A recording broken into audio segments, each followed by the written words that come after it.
So this is the video to accompany Learning Outcome 7, and Learning Outcome 7 is that you'll be able to understand policy and legislation that affects schools. Schools are publicly funded bodies and we have to comply with numerous pieces of legislation and government policy. School business managers have a key role to play in maintaining compliance with policy and legislation and supporting their schools to identify and adapt to new policies and legislation as they emerge.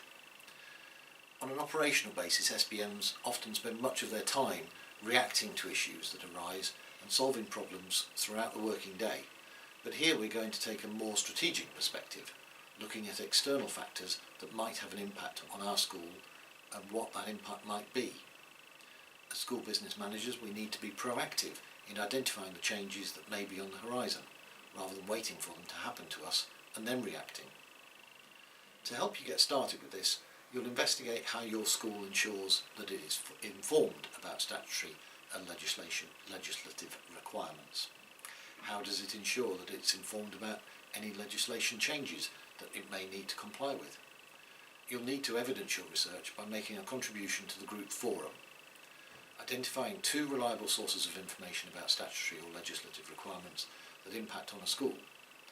You will then use a pestle analysis to look at the political, economic, social, technological, legal and environmental issues that are likely to affect your school or your link school. You need to look outside your school into the local community and at national policies to help you with this. Is there a government policy regarding education that's having or is likely to have a significant impact on your school, for example? This would be included in the political section of the analysis. There is a template and further information about the pestle analysis in the online materials. Finally, you'll address the assessment task.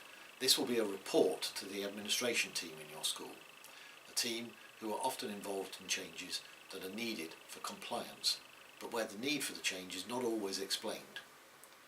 You'll draw on the activities you've completed about sources of information to identify policy and legislative changes that have had an impact on school business managers in recent years, and then explain the changes that the school has had to make or is planning to make to meet those changes.